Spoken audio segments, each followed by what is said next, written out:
नमस्ते एंड अस्सलाम वालेकुम ऑल ऑफ़ यू। आज हम डिस्कस करने वाले हैं मेंटल हेल्थ नर्सिंग को, जिसमें हम ओवरऑल कौन-कौन सी डिज़ीज़ होती है, उनकी सिंपल डेफिनेशंस, की पॉइंट्स फॉर एग्ज़ाम के लिए हम ओवरऑल देखेंगे। तो आज का वीडियो सबसे पहले स्टार्ट करते हैं। मेंटल हेल्थ क्या होती है उसको हम डिस्कस करेंगे।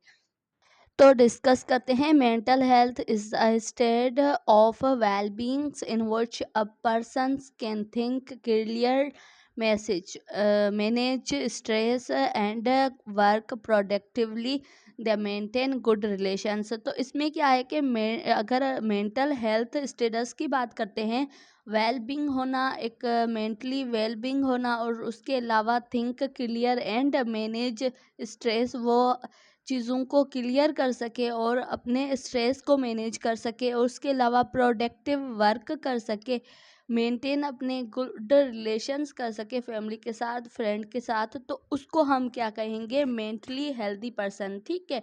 उसमें की पॉइंट्स हमें यही देखने होते हैं कि वो इमोशनली बैलेंस, इमोशनल कितना बैलेंस है इमोशनली, उसके अलावा उसकी ओवरऑल कंडीशन क्या है, उसके अलावा वो इमोशनली बैलेंस है, गुड डिसीजन ले रहा है, या फिर सोशल उसकी एडजस्टमेंट अच्छी है, या फिर पॉजिटिव सेल्फ स्टीम है, कैन कोप विथ स्ट्रेस, एक उसमें एबिलिटी है कि वो स्ट्रेस से कोप भी कर रहा है, तो उसको हम क्या कहेंगे? मेंटली हेल्दी पर्सन, जिनमें ये सारी चीज़ें होती है। ठीक है। और उसके अलावा mental health means they are, तो इसमें यहाँ पे क्या है कि अगर एमसीक्यूज देखते हैं इस एक मेंटल हेल्थ के टॉपिक के, तो इसमें क्या क्या आ जाता है? सबसे पहले मेंटल हेल्थ की मीनिंग क्या है? Emotionally socially well being. ठीक है। नॉट फिजिकली, नॉट जो absence of disease, but emotionally और सोशली वेल बींग होता है ना, तो वो मेंटली हेल्दी होता है। मेंटल इलनेस हम किसे कहते हैं? तो मेंटल इलनेस में क्या चीज़ें आ जाती है? The mental illness is a disorder that effect thinking, mood, behaviour and daily functioning. आपकी थिंकिंग चेंज होगी, आपका मूड, बिहेवियर चेंज होगा, और डेली एक्टिविटीज़ चेंज होगी, उस पर इफेक्ट होगा, तो उसको हम क्या कहेंगे? उसको कहेंगे मेंटल इलनेस। ठीक है। इसके काज कौन कौन से हैं मेंटल इलनेस के? तो जेनेटिकल फैक्टर्स के जीन की वजह से, अगर किसी को पहले आपकी फैमिली में हो चुका है तो मेंटल डिसऑर्डर, तो आपको भी हो सकता है मेंटल इलनेस। उसके अलावा ब्रेन केमिकल इनबैलेंस, जो ब्रेन के केमिकल्स हैं वो इनबैलेंस हो जाए, तो उसकी वजह से भी होता है। ट्रॉमा, स्ट्रेस की वजह से भी क्या होता है कि उसकी वजह से भी आपको मेंटल इलनेस काज होती है। उसके अलावा सब्सटेंस अब्यूज़, किसी चीज़ से, किसी सब्सटेंस से अब्यूज़ हुआ हो आपका, तो फिर उस चीज़ के लिए भी आपका जो मेंटल डिसऑर्डर, इलनेस हो काज हो सकता है। उसके अलावा सोशल प्रॉब्लम, अगर कोई सोशल ऐसी प्रॉब्लम है जिनकी वजह से आप मेंटली डिस्टर्ब हुए हो, तो वो भी काज करवाता है मेंटल इलनेस को। तो इसमें मेनली अगर हमसे कोई क्वेश्चन पूछ ले कि इसके करेक्टर क्या है, तो mental illness mainly effect brain and behaviour. Mental illness हमारे ब्रेन और हमारे बिहेवियर पे इफेक्ट करता है। Characteristics of mental healthy persons के कौन कौन से करेक्टरिस्टिक्स होते हैं जो हम मोस्टली देखते हैं एक मेंटली हेल्दी पर्सन है उसमें? तो उसमें क्या आ जाता है? Self confidence, emotionally stable and good social relations and accept reality. तो ये सारी चीज़ें आ जाती है एक अच्छे जो मेंटली हेल्दी पर्सन्स होते हैं ना, उसमें सेल्फ कॉन्फिडेंस होता है किसी भी चीज़ को करने के लिए। और उसके अलावा क्या होता है कि वो पेशेंट्स, वो इंडिविजुअल क्या है कि सेल्फ कॉन्फिडेंस होगा, इमोशनल स्टेबल होगा, गुड सोशल रिलेशंस होंगे एंड एक्सेप्ट रियलिटी। वो क्या करेगा? एक्सेप्ट करेगा रियलिटी क्या है और फॉल्स क्या है। उसके अलावा प्रॉब्लम सॉल्विंग उसमें एबिलिटी होगी, ताकि वो किसी भी प्रॉब्लम को इजीली सॉल्व कर सके। और उसके अलावा हम बात करते हैं एमसीक्यूज, जो mentally healthy persons are face stress positively, जो स्ट्रेस होता है उसको पॉजिटिवली फेस करते हैं। ठीक है। उसके बाद बात करते हैं characteristics of mental health disorder के कौन कौन से करेक्टरिस्टिक्स होते हैं। क्लासिफिकेशंस ऑफ मेंटल डिसऑर्डर की कौन कौन सी क्लासिफिकेशन है उनको हम डिस्कस करते हैं।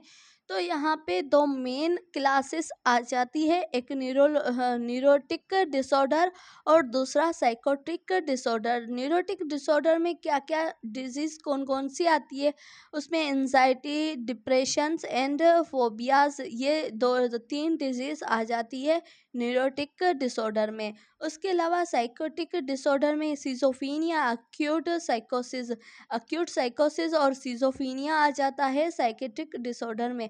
और जो न्यूरोटिक डिसऑर्डर में एंजाइटी, डिप्रेशन, फोबियाज ये आ जाते हैं। सिजोफीनिया इज अ साइकेट्रिक डिसऑर्डर, ठीक है। और anxiety is a unexpected fair and worry without real dangers, कि हमें क्या है कि रियल हमें कोई भी उस डेंजर नहीं हुआ है, हमें कोई हार्म नहीं हुआ है, फिर भी क्या है कि किसी चीज़ के लिए कि हमें क्या है कि एक्सेसिव फेयर हो जाए, वेरी हो जाए, तो फिर उसको हम क्या कहते हैं, उसको हम एंजाइटी कहते हैं। जो एक्स्ट्रा होती है, एक्सेसिव आपकी रिस्पॉन्स में फेयर होता है, तो उसको हम क्या कहेंगे, एंजाइटी। एंजाइटी में क्या क्या चीज़ें आ जाती है सिम्टम्स में, तो पल्पेशन होना, स्वेटिंग होना, रेस्टलेसनेस होना, इल्सोमिया होना, ये क्या है कि मोस्ट कॉमन सिम्टम्स होते हैं एंजाइटी के, ठीक है। उसके बाद बात करते हैं मैनेज कि किस तरीके से हम एंजाइटी को मैनेज करते हैं। तो सबसे पहले काउंसलिंग करके, रिलैक्सेशन थेरापी दे के और एंटी एंजाइटिक ड्रग्स दे के हम एंजाइटी को कम कर सकते हैं, मैनेज कर सकते हैं, ठीक है। अगर एमसीक्यूज की बात करते हैं तो इसमें क्या आ जाता है, कॉमन सिम्टम ऑफ एंजाइटी के, कॉमन सिम्टम क्या होता है एंजाइटी का। तो इसमें मोस्टली क्या होती है, स्वेटिंग होती है, तो इसमें कॉमन सिम्टम जो होगा वो स्वेटिंग होगा। उसके अलावा साइकोसिस is a severe mental disorder. साइकोसिस में क्या होता है, एक सीवियर मेंटल डिसऑर्डर है, जिसमें क्या होता है, mostly they are mental disorder, they loss of contact with reality. साइकोसिस में यही होता है कि एक सीवियर मेंटल डिसऑर्डर होता है, और जो कांटेक्ट ऑफ रियलिटी वो क्या है कि वो चेंज हो जाता है, लॉस हो जाता है, ठीक है।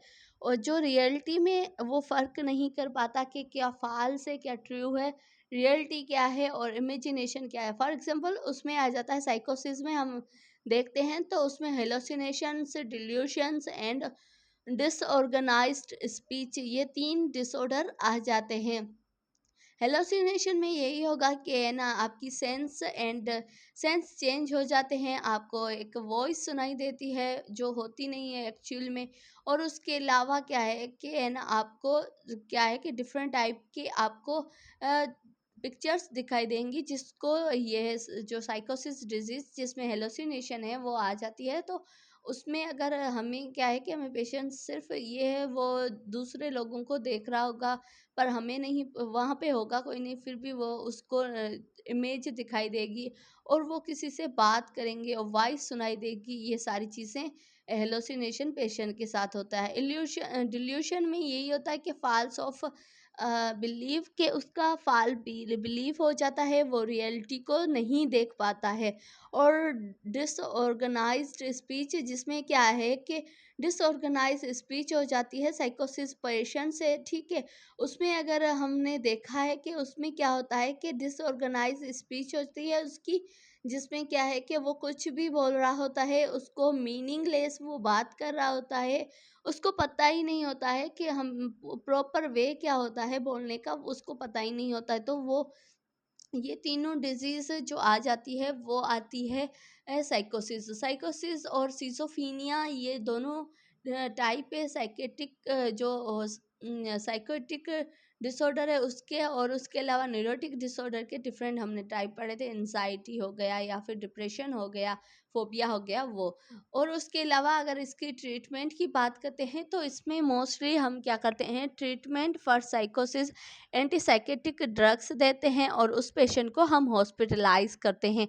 उसके अलावा क्वेश्चन नंबर, अगर क्वेश्चन की बात करते हैं, इसमें यही आता है, हेलोसिनेशंस मीन्स क्या होते हैं? फाल्स परसेप्शन विदाउट स्टिमुलाई, कि उसकी फाल्स परसेप्शंस, फाल्स सेंस हो जाते हैं विदाउट स्टिमुलाई, के किसी चीज़ का होने के बगैर ही उसको बहुत सारी चीज़ें दिखाई देती है। इस तरीके से उसकी मेंटल कंडीशन चेंज हो जाती है। ठीक है, उसके बाद बात करते हैं सिजोफीनिया। सिजोफीनिया में यही होता है कि सिजोफीनिया एक क्रोनिक साइकेट्रिक डिसऑर्डर है जिसमें think effect in thinking and behaviour. आप जो पेशेंट्स होता है उसकी थिंकिंग और बिहेवियर पर जो सिजोफीनिया है वो इफेक्ट करता है। उसके जो डिफरेंट डिफरेंट सिम्टम्स होते हैं जिनमें आ जाता है hallucination, delusions, social withdrawal, lack of emotions.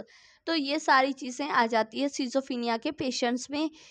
और ये खुद जो इसके सिम्टम्स होते हैं सिजोफीनिया के, उसमें मल्टी डिसऑर्डर्स होते हैं जिसमें हेलोसिनेशन भी आ जाता है, डिल्यूशन भी आ जाता है, सोशल विथड्रॉ आ जाता है, लैक ऑफ मोटिव इमोशंस आ जाता है। ये सारे मिल के एक सिजोफीनिया काज करते हैं। ठीक है, यहाँ पे क्या है कि क्रोनिक डिसऑर्डर ओवरऑल थिंकिंग और बिहेवियर पे इफेक्ट करता है। ठीक है, उसके अलावा क्वेश्चन नंबर, अगर हम यहाँ पे बात करते हैं ट्रीटमेंट की, ट्रीटमेंट में क्या है, एंटी साइकेट्रिक ड्रग्स देते हैं, साइकेट्रिक थेरापी देते हैं, साइकोथेरापी देते हैं, and family support most important होता है ताकि वो पेशेंट्स रिकवर के तरफ चला जाए। ठीक है, उसके अलावा इसके एमसीक्यूज को देखते हैं तो इसमें आ जाता है कि most common symptom of schizophrenia, hallucination is the most common symptoms of a schizophrenia. ठीक है, उसके अलावा डेमेंशिया, डेमेंशिया में हम बात करते हैं डेमेंशिया क्या है। ठीक है, dementia is a progressive loss of memory and cognitive functions. उस पेशेंट डेमेंशिया का जो पेशेंट्स होता है उसमें क्या होता है कि लॉस ऑफ मेमोरी हो जाती है और उसके अलावा उसकी कॉग्निटिव जो फंक्शनिंग है वो भी चेंज हो जाती है।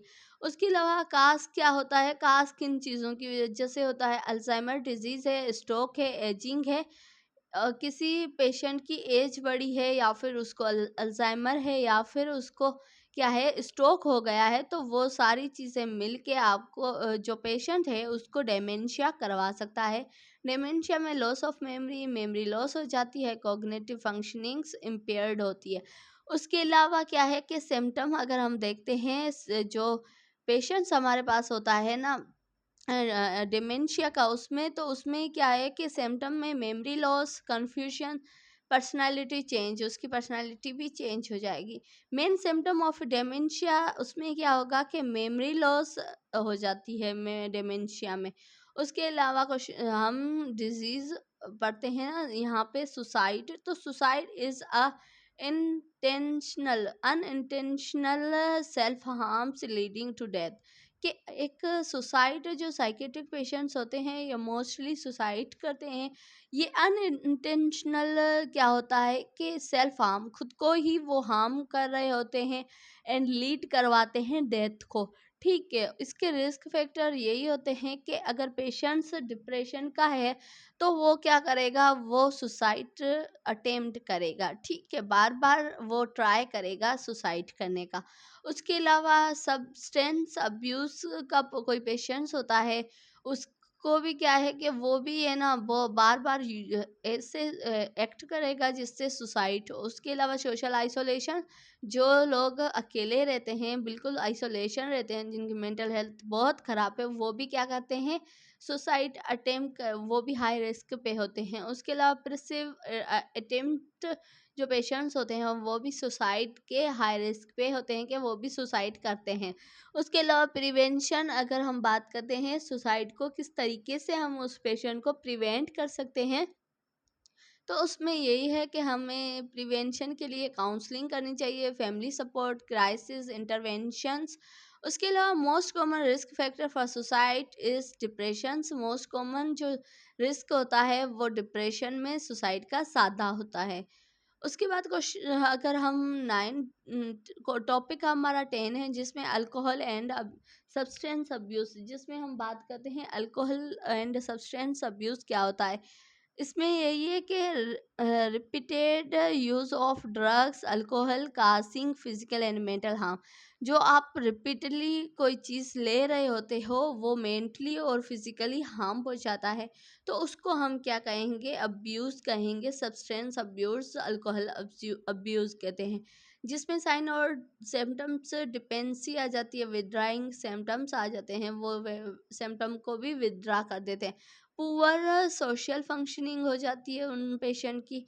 उसके अलावा ट्रीटमेंट में अगर हम बात करते हैं तो डेक्सो फेरक से फेरकेशंस and counselling and rehabilitations most common patient को देते हैं। जो पेशेंट्स क्या कर रहा है, जिन पेशेंट को क्या हुआ है कि वो अगर उनकी कंडीशन सही नहीं है, वो अल्कोहल या फिर सब्सटेंस अब्यूज़ कर रहे हैं, उन पेशेंट को हम देते हैं।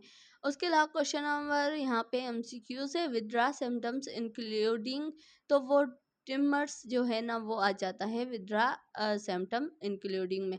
So thank you so much, आज का वीडियो इतना ही, मिलते हैं नेक्स्ट वीडियो में नए टॉपिक के साथ। यहाँ पे हमने ओवरऑल जो भी साइकेट्रिक डिजीज थी बुक में, ठीक है, उनको हमने सिंपल करके पढ़ा है। ठीक है, थैंक यू सो मच।